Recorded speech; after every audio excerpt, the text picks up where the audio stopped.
Okay, let's do this. Wow, so thanks.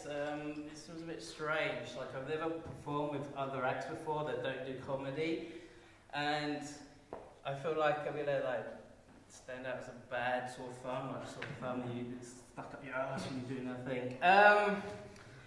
I've never done this is only my second gig in Colchester, and I've never done a gig like in daytime before, so it's really like unnerving, because like most comedians are just like vampires, and like, we really hate the sun, and that's why I'm dressed like this, because this is like nighttime clothing.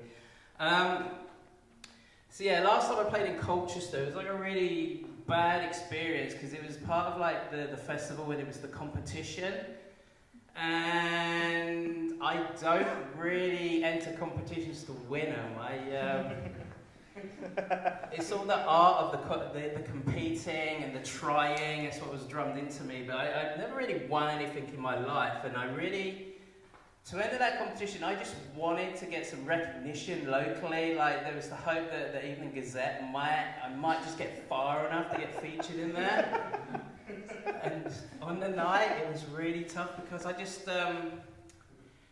on in the second half, and like when you do a gig in the second half, you spend the time like gauging the room to see who's in here, and I can tell you guys are really nice. But that night, there was a table yay yonder who were just really aggressive. Like James was there, James was nodding, and I just couldn't focus. I was looking at like the acts, but every now and then I was like. And like, by the time I actually got on stage, or nothing, it was just like, those guys are just scaring me. So I didn't get in the Evening Gazette. And that's like the biggest like aspiration I had this year, was to get in the Evening Gazette again. Because last time was when I kind of got arrested. And this is why I have to hold water out. This is like part of my persona is I don't drink in public anymore. Those road sodas there, this is still only in the day. But I really wanted to be in the Evening Gazette. I really did. Like, my old boss, like, he just hated me because I used to write stories about him on the internet, and he eventually sacked me. But I really wanted to be in the Evening Gazette, just to point out, you shouldn't sack me, man. I am the goods. Is this in the Evening Gazette?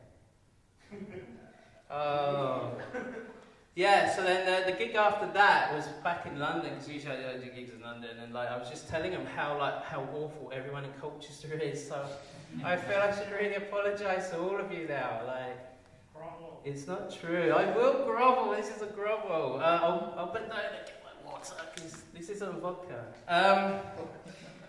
Yeah, so everyone today is an artist, whereas like insofar as my set is just a tactical winch. Like, yeah, I did write it out. I wrote it somewhere, it's on the floor, but you guys are craftsmen. I like it here. This is slack space. Slack space suits me. I'm a real slacker. Like, I am lazy. Like, I'm so lazy. Like when I go on escalators, I sit down, and then like I'm so lazy. Like when I give up my seat to a pregnant lady, I sit on her lap, and yeah, so lazy.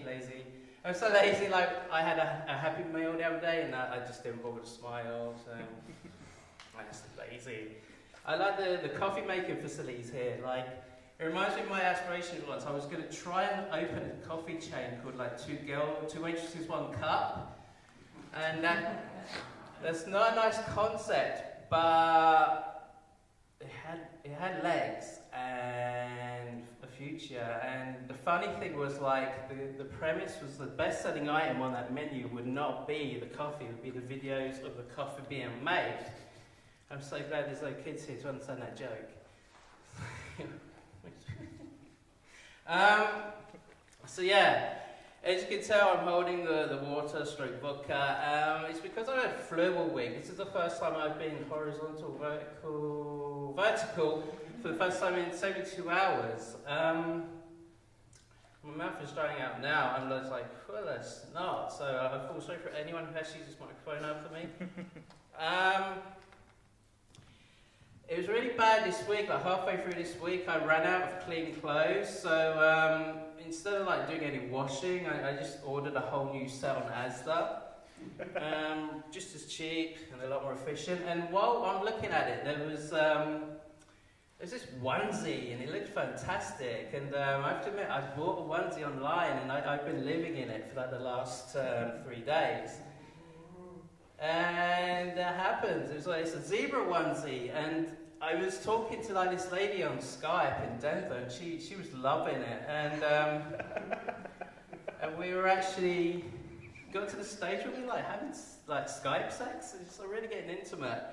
And then as I did like a move, suddenly I realised there was a tail on this onesie, and I just couldn't hide it. It was just like my shame was there, and I don't know why humans don't have tails like dogs. But it killed that, and then Skype sex is really scary because whenever you do it afterwards, there's this fear that the person you've just been like talking to has been recording it. So if there's a video of me online with a tail that's not this one, it's not me. I promise. As I say, this is my first gig in a while. I love doing comedy, but my favourite part of it is the fact that I get to use a microphone. I really wish I could carry a microphone with me into like everyday situations. Just like, it would just get me through because people don't seem to hear me. If only I could go into meetings with like this extra volume, because it would be so like excellent. Like my boss, my existing boss, I could say to him like, why didn't you like give me a raise? And that's how it usually comes up. And if amplified, it would be like, why? And it would scare him because he only knows the quiet me, which is happening now. As I say, like also on dates it would help because I could get my point across, and and for a change it wouldn't be their rejection that's amplified. It's like the sorrow in my voice. So that's not good.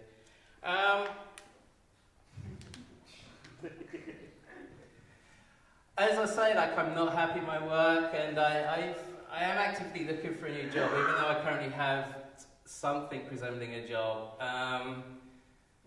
And it's hard because not so much like the job interview stage itself, it's dealing with the agencies, and these are like car salesmen just trying to sell you a lifestyle that you don't want. Like, they really want super people for these jobs. I swear, like the majority of like unemployment is to a large extent due to the way the agencies just look at people coming to them, and they sell these jobs to you as if they're the greatest thing on earth. Like, it's all spin. Like, you have to go into the interview with the agency like keen as mustard, and the reality is it's just a job at a desk when you're pressing buttons. And I know these people want a lot of commission from the people who eventually take on the person they push, but how can you fake that kind of enthusiasm? I don't know. They make it sound like Disneyland, like a job in an office, dealing with clowns and Mickey Mouse employers. But still, I don't know what I expect from you. They give you all these hoops to jump through, and by the stage you get to the actual job interview itself, you're tired. You're like, you've hurt me so much, like morally and spiritually. So this is what I'm going through. Like, the reality is, like, when I'm not wearing the onesie, I'm wearing a suit permanently, and this is why I've like come out this way today, because like you never know when you're going to be having a job interview with somebody these days. Someone who may know somebody, and then the role gets filled internally. never good. On the subject of job interviews, I've been dating a lot recently, and for some reason, black ladies suddenly love me, and I don't really know what I have to offer them. Just like, it just looks wrong, and but still, it's great. I think it's because I do take the abuse they give me. Like, there was one particular one the other day. She was telling me how I'm not a fixer-upper, which I don't really understand what that means, but I'm pretty sure that's not good. The other thing that made me laugh the other day is, like, I was in town on Friday afternoon, and there was a group of young lads, and they're all, like, obviously in their 20s, but they're all wearing suits. It just looked so silly to me. I was just like, I can't wait till your spirit's broken. Anyway, I think on that note, we should have a nice pause to reflect on that, and I'll say thank you for having me, and this is not going